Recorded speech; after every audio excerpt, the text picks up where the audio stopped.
día de hoy vamos a dar inicio a las reuniones semanales del servicio de neurocirugía. Vamos a iniciar con la reunión de la cirugía de columna. El tema que vamos a abordar hoy va a ser la función lobopélvica, técnica e indicaciones. Bienvenidos. Iniciamos con un caso clínico. Tenemos una paciente, es una mujer joven, tiene 17 años. Ella ingresa por un dolor lumbar. Este dolor lumbar lo ha venido presentando en los últimos 6 meses y con una exacerbación cuando presenta maniobras de extensión lumbar. La paciente refiere además claudicación para la marcha. Estas son las imágenes, las radiografías que se le van a realizar a la paciente. Acá podemos ver que tiene una listesis del E5 sobre S1, tiene una remodelación del domo del sacro que nos hace pensar en una displasia. Ahí vemos las maniobras de extensión de la cadera, miremos cómo reduce un poco el cuerpo del E5 y vamos a ver qué manejo se le dio a este caso. A la tomografía, nuevamente miremos cómo se puede ver una listesis de alto grado en esta paciente. Miremos acá nuevamente lo que les había dicho, el cuerpo del E5 está desplazado sobre S1, que miren cómo empieza a presentar una remodelación del domo, y miren también el E5 cómo empieza a presentar una forma trapezoidal. Para la resonancia magnética de la paciente, y finalmente es llevada a esta cirugía. Se le hace una fijación posterolateral en otro servicio, se le ponen tornillos pediculares a L5 y a S1. La paciente está de alta, pero 18 meses después de su primera cirugía, nos ingresa por consulta externa refiriendo dolor lumbar y notamos en el examen físico una paresia de 3 sobre 5 de L5 derecho. Son las radiografías que vamos a pedir. Vemos acá cómo tenemos esta panorámica. Y miren acá esta lateral, nuevamente vemos la fijación in situ que le hicieron previamente. Miren acá cómo se empieza a ver este fallo del material en la paciente de su primera cirugía. Y miren cómo empieza a presentar pseudoartrosis de la fijación que ya se le había presentado de su alto grado de listesis displásica. La paciente va a ser ingresada por uno de nuestros docentes de cirugía de columna y la vamos a programar para una nueva intervención. La intervención que se le va a hacer aumentar su fijación un nivel, sumado a hacerle una fijación iliolumbar. Miren acá cómo salen los tornillos al ilíaco en un primer tiempo y en un segundo tiempo se le pusieron cajas de fusión intercorporal, se le puso ALIF. Con este caso vamos a empezar el tema que lo quise titular fusión lobopélvica. ¿Cuándo, cómo y por qué? Estas son 3 preguntas que vamos a hacer al público. ¿En qué situaciones consideramos extender la fusión lumbar hasta el ilíaco? ¿Qué técnicas suelen utilizar para hacer este tipo de fusiones? ¿Y qué beneficios biomecánicos trae la fusión al ilíaco? Doctor Julián Zuluaga se encuentra con nosotros. Sí, señor. Buenos días para todos. Saludos para todos. Profe, ¿cómo está? Eh, Bien, gracias. Bueno, muchas veces es necesario extender pues a la ilíaco bajo ciertas situaciones. Hay unas razones que son indispensables y otras que se evalúan ahí durante cirugía. Entonces siempre, pues por lo general hay que tenerlo como opción durante un acto quirúrgico en pacientes adultos, por ejemplo, pacientes osteoporóticos. Es muy importante evaluar la presa del sacro, porque a veces la presa es tan mala que ni siquiera poniendo el tornillo tricortical dirigido bien hacia el promontorio, a veces o bicortical, ni siquiera tiene buen anclaje. Entonces ahí, por ejemplo, es una indicación durante el acto quirúrgico de poner tornillo ilíaco. En la oblicuidad pélvica, en pacientes que tienen escoliosis neuromuscular, los no deambulantes, los Lowenstein 2, ellos siempre tienen que ir con fijación ilíaca. Pacientes con fijaciones largas, problemas de definir pues que son fijaciones largas, algunos dicen que por encima del E3 y otros dicen que por encima del E2, pero eso no está muy bien definido, pues hay pacientes que van a ir con fijaciones desde el sacro hacia la unión toracolumbar, esos pacientes deben ir con fijación ilíaca. Y el caso que mostraste, ese sí es indispensable poner fijación ilíaca. Pacientes con alto grado de displasia y alto grado de desplazamiento. Yo por lo general utilizo mucho la técnica de Sponseller, la técnica de S2 alar, porque me parece cómodo, me parece fácil, me parece más fácil poner la barra, no hay que utilizar conector, el tornillo queda alineado con los tornillos de S1, del L5, entonces es mucho más fácil poner la barra y armar todo el sistema. Y hay que hacer mucho menos daño muscular porque no hay que exponer tan lateral. Entonces eso relativamente puede disminuir el riesgo de infección. Biomecánicamente le da mucho más rigidez al sistema, porque si la presa del sacro a veces no es tan adecuada, en cambio la del ilíaco da una presa mucho más alta, un torque de arrancamiento mucho más alto. Eh, y la probabilidad de pseudoartrosis que hay en la unión lumbosacra va a ser mucho menor. Es que la pseudoartrosis del sacro puede oscilar hasta, pues puede llegar hasta el 40 o 45%, que eso es demasiado alto, cosa que baja con el tornillo ilíaco casi hasta un 5%. Listo, profesor. Gracias. Doctor Ignacio, ¿quiere participar?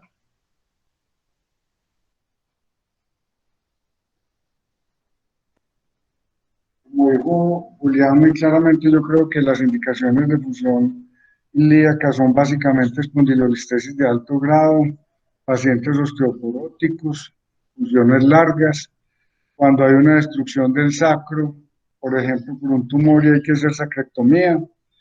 Sin embargo, veo uno que las indicaciones se han vuelto como cada vez más extensas, por ejemplo, en infecciones, en reconstrucciones por escoliosis. Cada día se aumentan como más las indicaciones. Me parece que en este caso en particular, tratándose de una espondilolistesis de alto grado, creo que estaba indicada de entrada hacer la fusión lumbopélvica. Bueno, gracias a los profesores por su participación.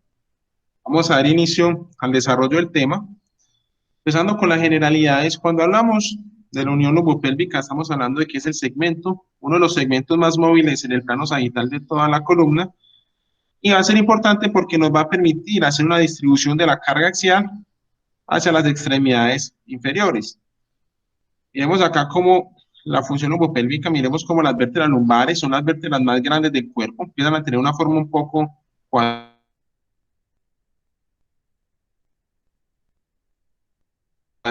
incluso muchas veces acá como la unísono con este uno, especialmente este disco, presenta el mayor grado de inclinación en comparación con otros segmentos lumbares. Vamos a hablar de la anatomía del sacro. El sacro es un hueso que está formado por 5 vértebras. Estas vértebras se fusionan a la edad adulta. Va a tener 4 puntos de articulación, que sería la unión L5-S1, las articulaciones sacroiliacas, que van a permitir la unión del sacro con los huesos inanimados, y las uniones de S5 con el coxis, o la unión sacrocoxigia. Bien, miremos acá la pelvis, que está constituida por 3 huesos. Tenemos en la mitad el sacro, que tiene una forma piramidal, y a su lado los huesos sin nombres o los huesos inanimados. La unión de la pelvis con el sacro, y igual que la columna lumbar, va a estar dada principalmente por estructuras ligamentarias. Tenemos estructuras ligamentarias anteriores y estructuras ligamentarias posteriores. Las que van a permitir mayor banda de tensión y mayor fuerza de unión van a ser las estructuras ligamentarias posteriores. Y vemos acá como en una forma axial se pueden ver acá las uniones sacroiliacas. Bien, ¿por qué es importante hablar de la anatomía del sacro? Este es un estudio que buscó la variación de la densidad mineral ósea del sacro, específicamente en el ala del sacro y en los pedículos y en el cuerpo. ¿Buscando qué? Buscando una relación con qué tan buena calidad tenía el hueso del sacro, específicamente en su segmento S1, y si tenía alguna significancia clínica con la fusión pedicular. Muy bien, miren acá cómo se ve que presenta mayores densidades minerales hacia el hueso, específicamente el pedículo, en comparación con el ala. Miren acá cómo se ve la comparación cuando vemos el cuerpo de C1. Miren acá densidades cercanas a 381. ¿Listo? Mientras con el ala que presentan densidades menores. Esto nos va a decir que es mucho más fácil y más seguro poner los tornillos del sacro en una dirección medial. Empecemos con la primera pregunta. ¿En qué situaciones consideramos de extender la fusión lumbar hasta el ilíaco? Muy bien. Esas son 4 de las principales indicaciones. La indicación, digamos, la que está más estudiada en la literatura, cuando vamos a tener fusiones lumbosacras largas, y se ha dicho largas cuando son fusiones superiores a L2. Esto se presenta generalmente en pacientes que tienen deformidades. ¿Listo? El segundo tipo de pacientes que más se ha estudiado son los pacientes que tienen listesis de alto grado de displasia. Vamos a hablar ahorita un poco de cada uno de ellos. Un caso claro es pacientes que tienen fracturas del sacro con disociación, pacientes que tienen una fractura del sacro compleja, generalmente requieren fijaciones ilíacas, y pacientes con tumores sacros que van a requerir sacrectomías.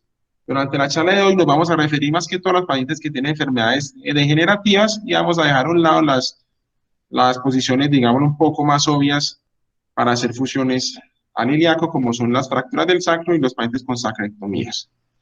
Muy bien, acá estamos viendo, este es un estudio que se hizo para comparar cuál era el grado de pseudoartrosis de los pacientes que eran llevados a fusiones lumbares sacras y paraban en S1.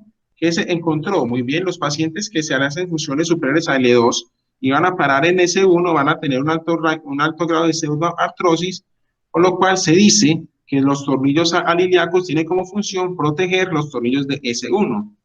¿Y por qué? Acá vemos la técnica de cómo se hace un tornillo pedicular a S1. Recordemos el primer estudio que les dije, miren, se tiene que buscar siempre el cuerpo y el pedículo de S1 buscando una mayor área de densidad mineral ósea, y este estudio encontró que la pseudoartrosis de S1 puede ser desde un 33 hasta un 44%. Y estos pacientes pueden presentar complicaciones que van hasta un 41%, generalmente dado por rechazo del material o pull-out. En cuanto al manejo de la espondilolistesis de alto grado, miren acá, cuando se hace este manejo in situ, se para en S1, esos pacientes tienen una alta tasa de pull-out si no se le hace una función lumbopélvica, por lo cual las funciones lumbopélvicas en listesis de alto grado siempre van a buscar mejorar el resultado clínico de nuestro paciente y nos van a prevenir complicaciones neurológicas como daño de las raíces nerviosas. Esto viene estudiado desde el año 1992, donde se va a empezar a dar el término del punto de pivot lumbosacro. ¿En qué consiste este punto? Muy bien, este punto está acá en esta unión osteoligamentosa posterior.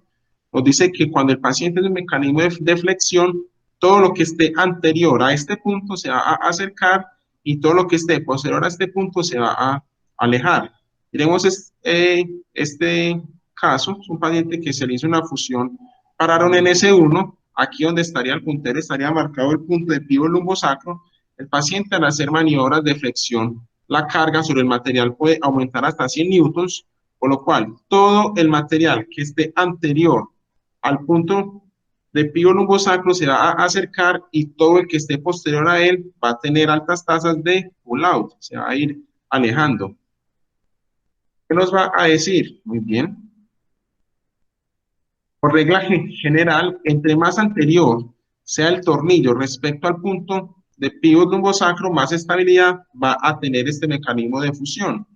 Entonces, miremos acá. Si donde tengo el puntero es el punto del pivot lumbosacro, ¿qué estrategia nos va a dar más estabilidad? ¿Un tornillo que pare en S1 o un tornillo que se le haga una fusión al ilíaco? Miremos acá, la punta de este tornillo al ilíaco va a estar mucho más anterior en relación con el punto de pivot lumbosacro, en comparación con una fijación que pare en S1, que aunque también va a estar anterior al punto de pivot lumbosacro, no está tan anterior como si no podía alcanzar una fusión lumbopélvica.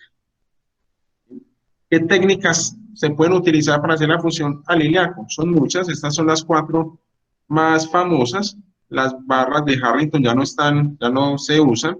la técnica de Gabrielson ha presentado altas tasas de pseudoartrosis, y las dos técnicas que más se usan en la actualidad son los tornillos al ilíaco directo o la técnica de Sponseller o tornillos AS2. Bien, son las técnicas que les estoy mencionando, son los tornillos al ilíaco y la técnica de Sponseller. Miremos acá en esta imagen como se pueden ver algunas diferencias entre estas dos técnicas. Empecemos con la técnica del tornillo al ilíaco. Miren que se tiene que hacer una decorticación de la cresta ilíaca posterior superior para poder poner el tornillo, por lo cual van a requerir una disección muscular más amplia y van a requerir esto, un conector que nos permite unir nuestro tornillo ilíaco a la fijación que ya hemos hecho en lumbar. Por su parte, la técnica de Sponseller, miren cómo tiene su punto de entrada entre los forámenes de S1 y S2, por lo cual permite una adecuada alineación de la barra con la técnica lumbar previamente utilizada, no requiere disecciones posteriores y no requiere hacer decorticación de la cresta ilíaca. Hablando un poco de ellas, vemos como los tornillos ilíacos, el sitio de entrada en la cresta ilíaca posterior superior. Los tornillos generalmente se usan con un diámetro de 7 a 8 milímetros y con una distancia hasta de 100 milímetros. Se requiere mayor disección, requiere un conector de barra. Miren acá en esta radiografía con el estoy mostrando el conector de barras. Tiene un alto riesgo de prominencia del material que se asocia a dolor y complicaciones. Y el hecho de tener un conector se ha mencionado que puede ser un punto de falla de la fusión por ser un punto débil. Sin embargo, las tasas de fusión lumbopélvica con esta técnica pueden ir hasta el 94%. La comparamos con la técnica de Sponseller, como ya les mencioné, no requieren hacer decorticación de la cresta ilíaca y tampoco requieren hacer una disección más amplia, simplemente el punto de entrada va a ser entre los forámenes de S1 y S2. Miren cómo los tornillos también pueden ir desde un diámetro de 8 y con una longitud máxima hasta 100, no va a necesitar conector, por lo cual se podría pensar que no van a presentar un punto débil en la función lumbopélvica, no va a necesitar disección adicional y tiene este riesgo. En 2 estudios se han presentado riesgo de pérdida de la cabeza del tornillo. Los estudios que presentaron esta pérdida fueron pacientes que se les puso un tornillo con un diámetro menor de 8. Las tasas de fusión con esta técnica pueden ir hasta un 95.3%. Este es un estudio que hizo el doctor Lenke, uno de los médicos autoridades en cirugía de columna y manejo de deformidades. Simplemente nos va a explicar cuál debe ser la técnica sin uso de fluoroscopia para hacer la función lumbopélvica con la técnica de Sponseller. Él acá nos está marcando el sitio de entrada. Miren cómo es entre el foramen de C1 y el foramen de C2 hacia su parte más lateral. ¿Qué va a hacer él? Nos va a hacer un plano cartesiano y nos va a dividir por grados. En el eje sagital dice que debe ser un grado aproximadamente de 20. Y en el plano axial, miren cómo debe ser un grado cercano a 40. ¿Qué hizo él? Él durante un año, con su grupo de cirujanos de columna, sus fellows y sus residentes, buscó, sin ayuda de intensificador de imágenes, cuál era la tasa de éxito en hacer este tipo de técnica por ellos mismos. ¿Qué encontraron? Muy bien, el primer consejo que nos van a dar es, si al meter la lesna o el profundizador, tiene que darlo con su parte curva hacia afuera, ¿buscando qué? Buscando evitar perforación hacia el interior. Recordemos que acá vamos a tener vasos sanguíneos importantes. Cuando usted pase la articulación sacroiliaca, el doctor Lenke nos recomienda sacar el profundizador, usar un palpador y en caso de sentir paredes, bien sea sentir piso, sentir pared medial, pared posterior, pared anterior y pared superior, continuar, pero ya con el profundizador, ahora sí, con la curva hacia medial. Se avanzar hasta que estemos a una distancia aproximadamente 9 a 100 milímetros y posteriormente usar un probador con ayuda de una pinza. Debemos medir la distancia que hemos avanzado y se deben alcanzar distancias cercanas a los 100 milímetros. Posterior a esto, el doctor Lenke vio cuál era su tasa de éxito. Se presentaron complicaciones bajas, solo en un 3.4%, no hubo ninguna diferencia en los pacientes que intervino el doctor Lenke y los pacientes que operaron sus residentes o sus fellows, por lo cual él nos dice que esta técnica de Sponseller es una técnica segura que se puede hacer sin ayuda de intensificador de imágenes. Muy bien. Cuando hablamos de estos dos tipos de técnicas que ya les he mencionado, podrían generar dudas. ¿Cuál tipo de técnica es mejor? Muy bien. Estas son las tres áreas de función lumbopélvica que se han estudiado, eso está desde 1995. Tenemos la área número 1, que sería todo el hueso de S1. La área número 2, que sería a partir de S2, buscando el hueso ilíaco, que está paralelo a ellas. Y la tercera área va a ser todo el hueso ilíaco. ¿Cuál es el área más segura? El área número 1 y el área número 3. El área número 2 van a presentar porosidad y menor área de densidad mineral ósea. Tanto la técnica de Sponseller como la técnica del tornillo ilíaco directo van a usar estas dos áreas para su trayectoria del tornillo. Bien, este es un metaanálisis que salió publicado en el Journal of Neurosurgery en la sección de columna. Incluyeron 5 estudios de cohorte. Se estudiaron 323 pacientes y el objetivo del estudio fue buscar ¿qué? Comparando estas dos técnicas de fijación lumbopélvica, ¿qué diferencias presentaban entre la necesidad de revisión de la cirugía por falla del material, las tasas de infección entre las dos técnicas y el dolor postoperatorio?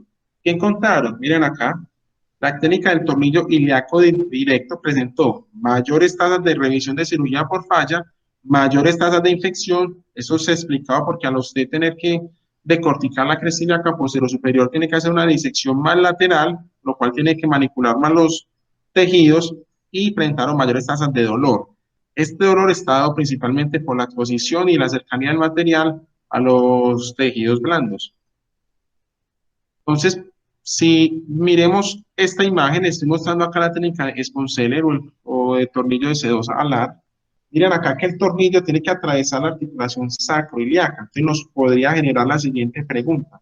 ¿Esta técnica se asocia a dolor en la articulación sacroiliaca? ¿Sí o no? Muy bien, esto es un estudio que nos va a demostrar lo contrario.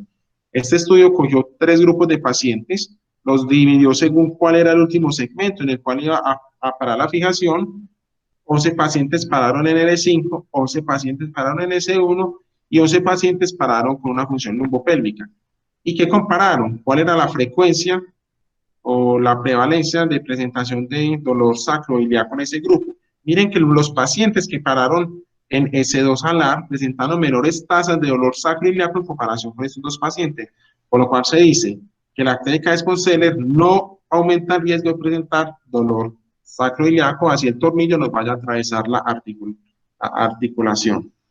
Empiezan a salir preguntas con estos tipos de técnica. ¿Es lo mismo poner un tornillo a 2 tornillos?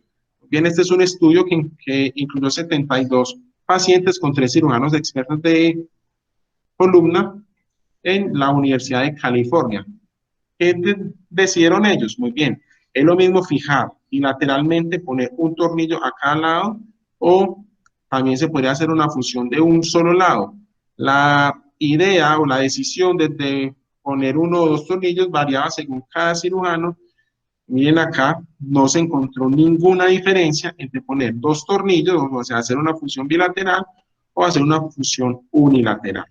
Sin embargo, cuando hacemos un análisis de este estudio nos damos cuenta que los pacientes que fueron llevados a una función unilateral fueron pacientes que tenían una función anterior, se les puso ALIF, tenían un nivel superior de la función menor a T10, por lo cual no va a dar tanto brazo de palanca, y eran pacientes que tenían menor grado de deformidad.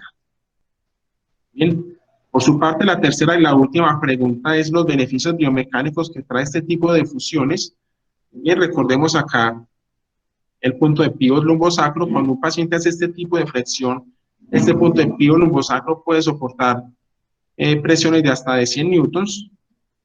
Entonces, miren, acá esto fue un estudio cadavérico, fueron 8 cadáveres, les hicieron funciones desde L5 hasta S2, y por mecanismos de flexión y extensión buscaron si había alguna mejoría o algún tipo de estabilidad en este tipo de fusiones. También debemos hablar de los parámetros lumbopélvicos, si tiene alguna indicación, si tiene alguna mejoría.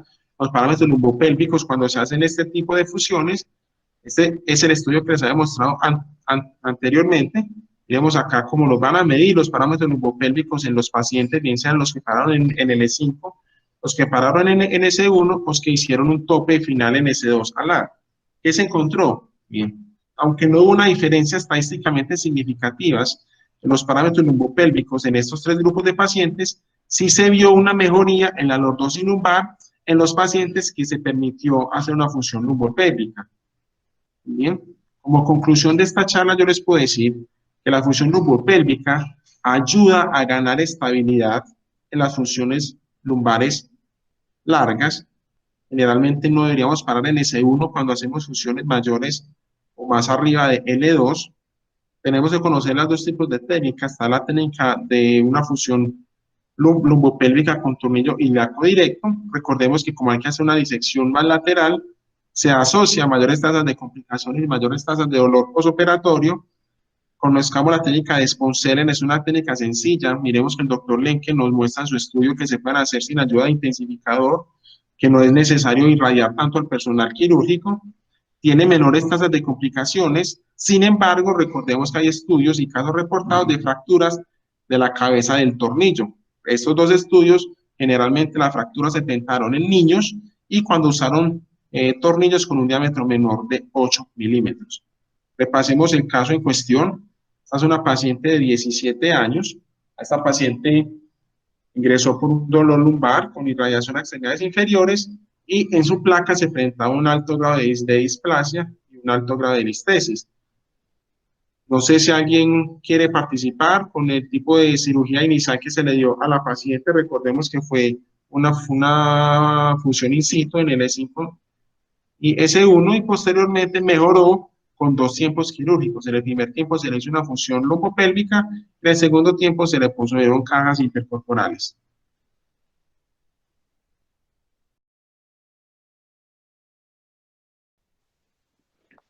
Felipe, yo quería hacer un comentario con respecto a la fijación, a esta fijación iliosacra cuando se hace por la vía anatómica.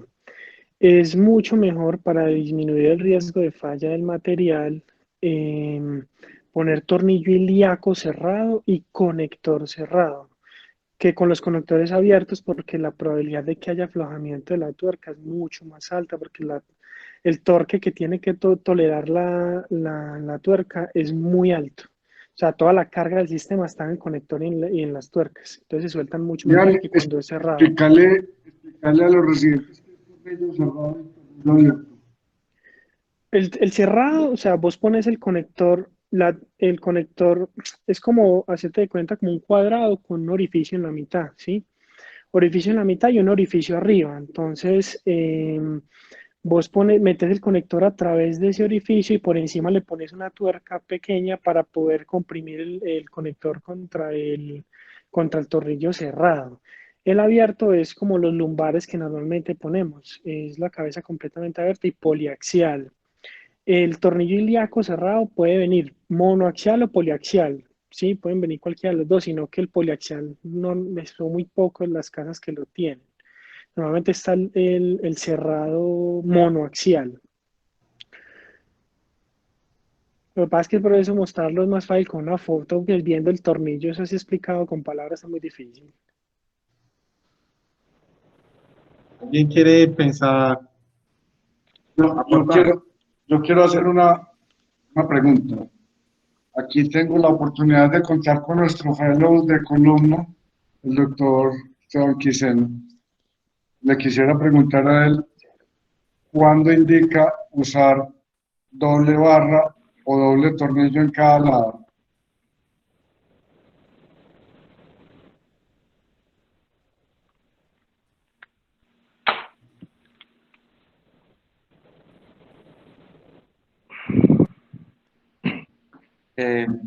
Buenos días. Pues usar doble barra se puede considerar en los casos en los cuales se debe realizar una refusión espinal por reintervención.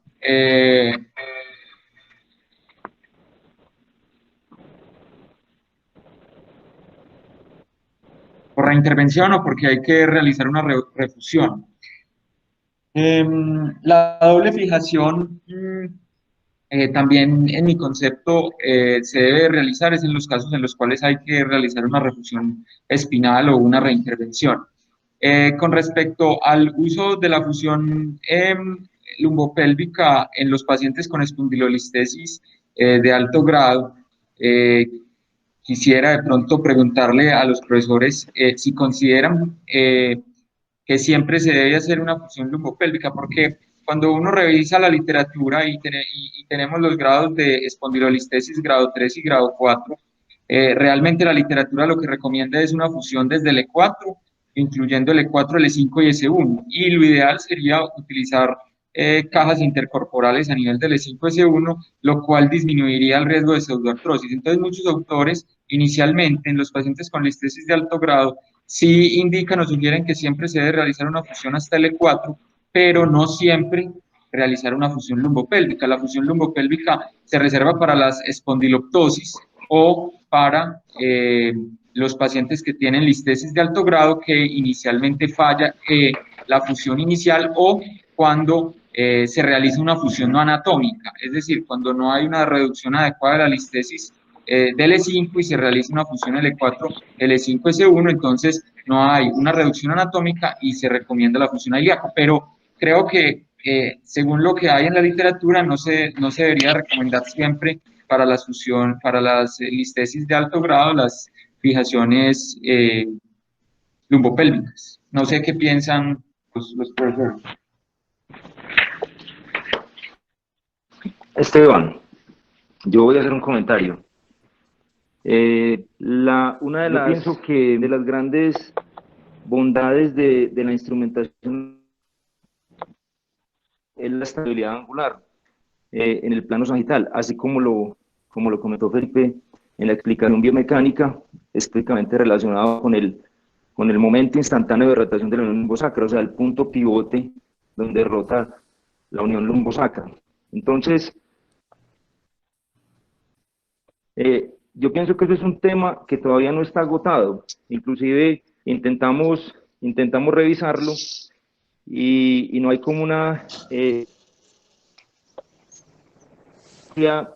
digamos aceptable que diga cuándo es necesario o no una fijación lumbopélvica como complemento de una caja de fusión intercorporal en ALIF en un paciente con una espondilolistesis de alto grado. Sin embargo, dado la inestabilidad angular, específicamente en los pacientes con espondilolistesis de alto grado, displásicas tipo 5 y tipo 6, es muy probable que la fijación al ilíaco sí tenga mucha importancia, porque son pacientes que además que están deslizados, están deformes. Y la mejor forma de controlar la deformidad cifótica, o sea, la deformidad angular de la unión lumbopélvica, es dándole estabilidad angular.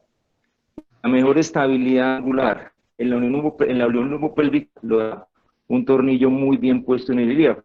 Entonces yo diría, desde lo que yo he podido revisar y de la experiencia que he tenido con algunos casos, porque inclusive yo recientemente, o nosotros en el Pablo Tobón, recientemente tuvimos un caso de una espondilolistesis de alto grado, tipo 5, que le hicimos fusión 4-5-1 y ALIF, y al año falló. Entonces yo pienso que los pacientes que tienen espondilolistesis de alto grado y que además de eso están deformes, se debe complementar con un tornillo, con una fusión a la pelvis. No sé si de pronto alguno de los otros compañeros tiene algún concepto diferente.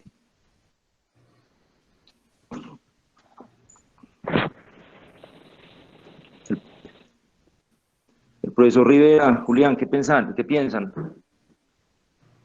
Sí, ¿me escuchan? Sí, señor.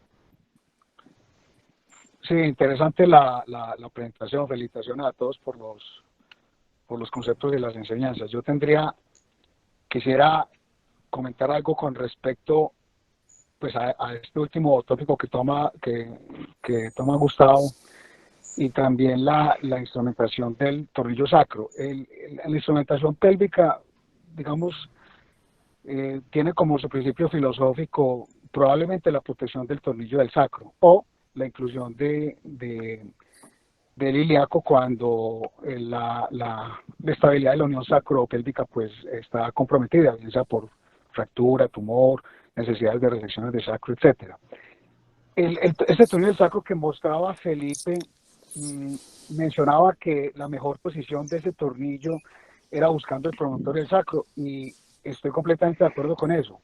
Pero lo que yo he vivido durante todos estos años de práctica es que me parece mucho más práctico cuando uno coloca el tornillo sacro en el plano parasagital del pedículo en forma completamente neutra, sin ningún tipo de angulación. ¿Por qué lo digo? Porque he visto que la mayor parte de las revisiones del tornillo sacro son tornillos divididos medialmente. Esto debido pues a que, anatómicamente hablando, el receso lateral de ese uno realmente es muy prominente, y eso dependiendo pues de la anatomía de cada paciente. Cuando uno dirige el tornillo al sitio mecánicamente más favorable o de mayor densidad mineral en el hueso esponjoso, que es el tornillo medial y al promontorio, se corre el riesgo de producir pues una ruptura medial de esa cortical. Entonces, para sentido práctico, lo que yo hago, y hago hace mucho tiempo, es que siempre coloco ese tornillo completamente neutro en el plano parasagital, o sea, en el plano del pedículo, que no es la colocación mecánica más favorable, pero que, repito, me evita ese problema. Ahora, ese tornillo es un tornillo que siempre es corto. Dentro de las instrumentaciones lombosacras, pues el tornillo más corto es el sacro. El sacro es el hueso que anatómicamente o morfológicamente es el más desfavorable, porque donde tiene mejor densidad, o sea, es precisamente en el pedículo y en el promontorio, pero el resto es un hueso relativamente osteoporótico, más si se trata pues de un paciente añoso. El ala del sacro, por ejemplo, es un sitio muy pobre en hueso esponjoso. La ventaja del tornillo S2 aloiliaco pues es que realmente atraviesa la articulación iliaco, pero realmente la primera parte de la trayectoria del tornillo es una parte que es relativamente desprotegida. Lo otro es que el tornillo se tiene que proteger cuando hay brazos de palanca muy altos por fusiones altas, que ese concepto de alto también es relativo. Algunos dicen que son altas las que incluyen la unión toracolumbar, otros dicen que son las que llegan hasta L2 o más arriba, en fin. De todas maneras, ese tipo de instrumentaciones, cuando paran en el sacro, pues el riesgo de pseudoartrosis es muy alto en la parte distal de la construcción.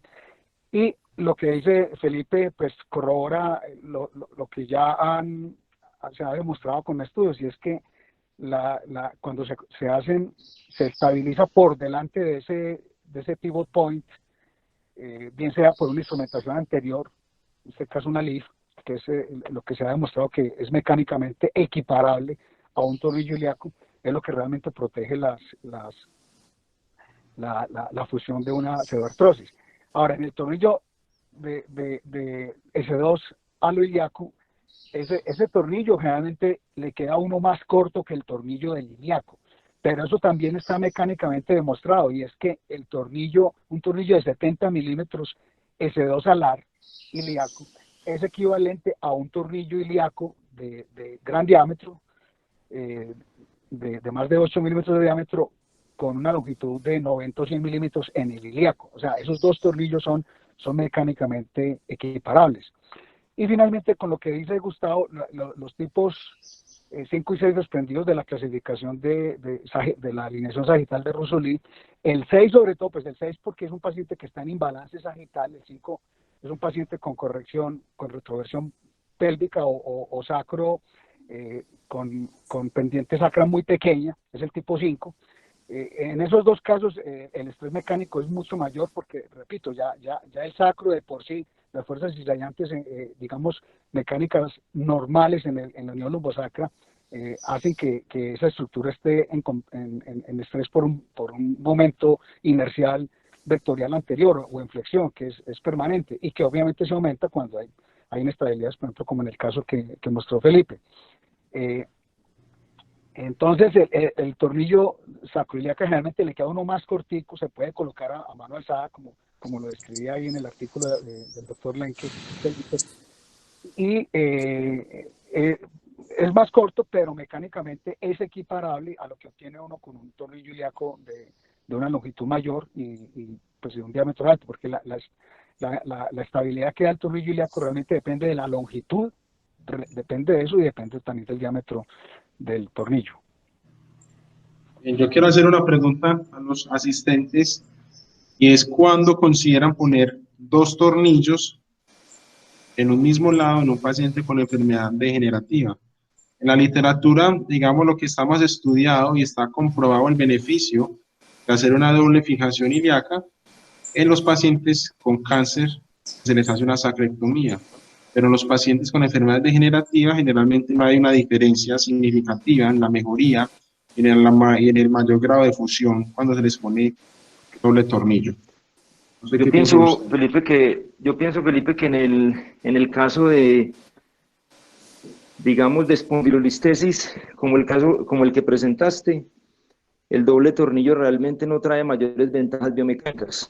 En algunos pacientes con densidades minerales óseas bajas, es probable que un doble tornillo ilíaco tenga alguna utilidad, pero yo creo que la importancia de poner múltiples tornillos en el ilíaco, y era también una pregunta que yo quería compartir con los asistentes, especialmente en el caso cuando operamos deformidad, es que el tornillo ilíaco, como lo mostraste, además de dar estabilidad angular en la unión lumbopélvica y disminuir el riesgo de falla en la unión lumbopélvica, también es muy importante como un auxiliar en la estabilización del imbalance coronal de algunos pacientes. Entonces, quería preguntar con qué frecuencia usan tornillos ilíacos, además del tornillo de fijación lumbopélvica, tornillos ilíacos auxiliares para estabilizar, o, digamos, para asegurar mejor la deformidad coronal en pacientes con deformidades complejas. Gustavo, ¿le respondo? Claro que sí. Buenos días a todos. Muy buena la presentación del residente, me pareció que hizo un resumen muy bueno, pero quisiera anotar algunos aspectos. El paciente que presenta es un paciente muy interesante. Las espondilolistesis de alto grado son quizás de los retos más difíciles de resolver y por eso hay tantas técnicas descritas para este problema. Pero le haría una recomendación académica. Siempre en estos casos de deformidad y casi en todos los pacientes de patología degenerativa debemos tener casi condición sine qua non una radiografía panorámica, porque esto nos va a ayudar a determinar qué tipo de cirugía le hacemos a cada paciente. Ahora fíjense que con la primera cirugía el paciente tuvo una solución importante, por lo menos temporal, de su problema, y es un problema que no se ha hablado mucho, y es la deformidad sifótica que tienen estos pacientes en L5-S1. Yo creo que si en la primera ocasión le hubieran hecho una LIF, probablemente hubiera tenido una mejor evolución este paciente. Lo que pasa es que hacer ALIF en estos pacientes con espondilolistesis ísmica de tipo displásico no es fácil, porque el sacral slope de estos pacientes es muy alto y entonces tenemos que hacer una incisión prácticamente por encima del pubis para llegar a L5-S1 y muchas veces es difícil, hay que analizarlo preoperatoriamente. Ahora, en eso salí, personalmente creo que siempre hay que colocar tornillos anteriores para evitar más pseudoartrosis y más problemas. Eso ayuda un poco. Ahora, entre los dos tornillos ilíacos, el ilíaco y el S2, indudablemente el S2 es el que lleva mejores ventajas. Sin embargo, en pacientes con tumores, especialmente sacrectomías, y la otra indicación de tumor para poner este tipo de tumores de tornillos son los tumores de L5. Indudablemente hay que utilizar tornillos ilíacos. Entonces, me parece que hay que analizar bien el balance sagital antes de determinar qué tipo de cirugía hacemos. Ahora, en los pacientes con patología degenerativa e instrumentaciones largas, mi conducta actualmente es colocar un solo tornillo de cada lado, pero siempre hacer una LIF en L5-S1 independiente de la edad del paciente, y esto nos evita muchas osteotomías, porque fíjense que la charla presenta deformidades degenerativas, muchos con osteotomías de tipo de sustracción pedicular, y eso es lo que le da morbilidad a estos pacientes, mucha morbilidad. Con el ALIF evitamos un poco esas osteotomías tan grandes. Entonces yo siempre hago ALIF en L5-S1 y tornillos en S2 en los pacientes con instrumentaciones por encima de L1 o de T12, y eso asegura un poco la la disminución de la falla de estos pacientes. Ahora, en cuanto a frecuencia, indudablemente y actualmente la mayor frecuencia de utilización de tornillos al ilíaco son las degenerativas. Posteriormente las espondilolistesis sísmicas, posteriormente los tumores, luego las infecciones y finalmente, por lo menos en mi experiencia, el trauma del sacro, que nosotros no lo vemos con frecuencia. Otro grupo pequeñito son las deformidades de los niños. Yo casi no hago deformidades en niños, pero he operado pacientes con cifosis posteriores en los adolescentes posteriores a mielomeningocele. Así es que es un tornillo muy útil. Otro detalle, hiciste mucho énfasis en los conectores transversos. Yo nunca utilizo un conector transverso en este tipo de patología. Creo que hay un artículo de Lenke de hace un año más o menos que demuestra que donde más pseudoartrosis hacen los pacientes es donde están los conectores transversos. Así es que dejé de utilizarlos hace ya un buen tiempo en estos casos. Muchas gracias. Gracias, doctor. Yo también tengo dos preguntas. La primera es una pregunta eminentemente práctica. Cuando yo pongo los tornillos ilíacos, solo utilizo la imagen AP del intensificador de imágenes. Yo quisiera saber, los expertos, qué imagen usan para poner el tornillo ilíaco. Y la segunda pregunta es, pacientes con osteoporosis, que llegar hasta el sacro, ¿no es mejor de una vez poner el tornillo ilíaco? Pues, profe, yo en los pacientes osteoporóticos yo siempre pido ilíaco por si hay mala presa, porque siempre, me ha pasado varias veces que se me afloja el tornillo y termino extendiendo hacia el ilíaco, a no ser de que tenga una LIF. Si tengo una LIF y tengo una buena presa en el E5, lo puedo dejar ahí para fijaciones cortas. Por ejemplo, yo para poner el ilíaco anatómico, yo hago una disección un poquitico más lateral y me meto, diseco un poquitico el glúteo para ver la orientación del ilíaco y lo meto a mano alzada. La otra señal, pues normalmente toco el trocánter mayor y apunto hacia la parte inferior 2 veces de dedo por encima del trocánter mayor para no meterme en la escotadura. Así lo pongo a mano alzada. Y cuando utilizo fluoroscopia, hago una vista oblicua en el que se ve la goterita del ilíaco para meterlo directo, en la mitad, en el centro de la goterita. Y en el S2 alar, utilizo también la oblicua para ver cuándo pasa del sacro al ilíaco, y ahí ya sigo a través del ilíaco con la misma imagen oblicua de la pelvis. Okay. Yo le cuento una experiencia personal sobre esa colocación del tornillo. El tornillo, cuando uno coloca tornillo, yo también lo hago a mano alzada, yo no utilizo sino la placa AP, sobre todo si lo va a colocar S2 alar, porque el S2 alar ilíaco, el riesgo de ese tornillo, como es un tornillo más caudal, el riesgo es dañar la escotadura isquiática. Entonces, el riesgo es ese, pero por lo demás es similar al tornillo ilíaco. El ilíaco puro es un tornillo más caudal, dividido más caudal, como dice Felipe. Yo también lo que hago es eso, colocarlo a mano alzada, pero el tip ahí es el siguiente. Uno diseca lateral y busca el punto de entrada en el ilíaco, cuando es tornillo ilíaco puro, y lo dirige, como dice Felipe, hacia el trocánter, por encima de él, para no coger la articulación coxofemoral. Y uno lo que tiene que hacer es, con la punta de la Lenke, yo lo que hago es una rotación en 360, donde encuentro resistencia, cambio la dirección de la punta, porque hay que tener en cuenta que anatómicamente el tornillo ilíaco debe atravesar 2 ismos cuando es ilíaco puro, distinto repito, el tornillo de C2 alar ilíaco es un poco distinto, porque primero es más corto, es más horizontal, es relativamente menos complicado que el del ilíaco. El del ilíaco hay que jugarla con la punta de la Lenke, que tiene una discreta angulación, irla jugando en 360 para atravesar esos 2 ismos. Hay un ismo superior y un ismo intermedio.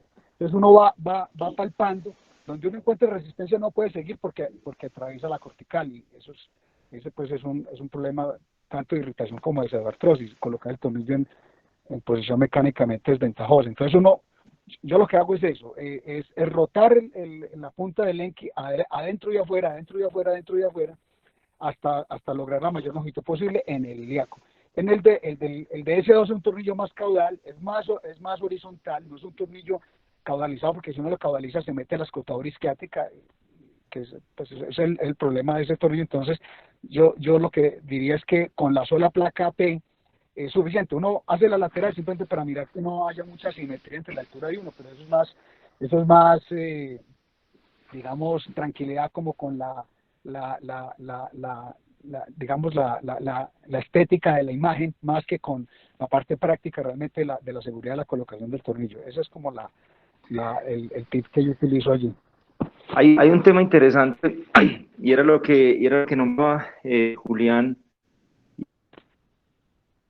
y es asegurarse de que el tornillo realmente es intrailíaco, porque hay tornillos, bueno, y obviamente eso tiene mucho que ver con la posición adecuada del tornillo. Hay tornillos en pacientes muy grandes, cuando se usan tornillos cortos, que no alcanzan a acceder bien al ilíaco. Digamos que a veces hay personas que son más conservadoras en los tornillos. Yo trato de poner el tornillo más largo posible, yo trato de poner un tornillo de más de 80, ojalá 90, muchas veces ojalá 100, para que tenga muy buena presa. Sin embargo, hay que tener mucho cuidado que hay pacientes muy grandes y cuando uno está poniendo el tornillo ese dosalar, se lleva mucha distancia hasta el momento de atravesar la articulación sacroilíaca.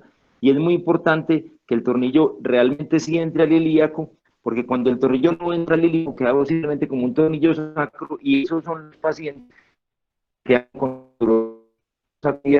después de instrumentaciones ilíacas que se pueden considerar como fallidas. Entonces, yo pienso que a mí me gusta cuando voy a hacer, cuando lo voy a poner, siempre hacer una visión oblicua, mirar la gotera como lo describió Julián, y sí verificar muy bien que el tornillo tenga una muy buena presa en el ilíaco. A veces el tornillo queda como únicamente entrando la parte más media y no es un tornillo tan estable, a pesar de que dicen que tornillos cortos igual que tornillos largos, pero digamos que es muy importante que el tornillo tenga una buena presa en el ilíaco para que realmente quede bloqueada la articulación sacroilíaca y los pacientes no hagan dolor postoperatorio relacionado con dolor sacroilíaco.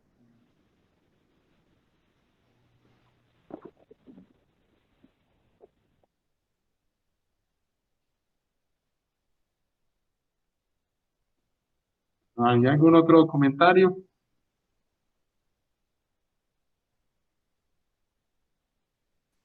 Yo quería decir Muchas algo con gracias. respecto al tema de la doble barra. La doble barra es muy importante en pacientes que van a llevarse osteotomía de sustracción pedicular porque el riesgo de falla del hardware, pues del instrumental y de la barra es muy alta. Entonces ahí, por ejemplo, el hecho de poner los tornillos en diferentes orientaciones y poner doble ilíaco podría funcionar para poder tirar la doble barra para poder bloquear la zona de la osteotomía de sustracción vehicular que vaya a hacer para corregir, por ejemplo, deformidades de espalda plana. Cuando se hacen osteotomías en el E4 o en el E3. Ahí sería muy útil, por ejemplo, poner doble barra con unos tornillos más mediales y unos tornillos más laterales y doble ilíaco. Julián, y lo que yo ahorita comenté, ¿usar barras satélites acopladas a un tornillo ilíaco accesorio o auxiliar o no lo usas? Es una Sí, técnica también que describió Lenke recientemente, especialmente en pacientes con deformidades neuromusculares. A vos que te gustan los niños, pues la cirugía en los niños, barras auxiliares, Buena barras aclaración. auxiliares que se apoyan en el ápex de la deformidad o que pues apoyan el ápex de la deformidad. en pacientes adultos con deformidades que requieren múltiples osteotomías y deformidades coronales y sagittales, sí. En neuromusculares, en niños normalmente con un tornillo ilíaco y logro corregir bien la oblicuidad pélvica, normalmente no uso la doble barra. Excelente. Pero en pacientes que van a llevarse osteotomía de sustracción pedicular, sí. De Gustavo, todo esto, yo creo que, sí, señor. no, respecto a eso que menciona Felipe, me parece interesante mencionar algo, y es, en los pacientes que llevan PSO por espalda plana, hay dos puntos mecánicamente favorables, que son la parte inferior, que ya se ha hablado el tema hoy, y la otra es en el punto de la PSO precisamente, una alternativa que también ha sido discutida en la literatura, es que preferible utilizar barra de cromo cobalto, que obviamente tiene una resistencia al estrés 4 o 5 veces mayor que la barra de titanio, precisamente para evitar el estrés en el sitio del PSO, porque ahí hay 2 puntos de desventaja mecánica.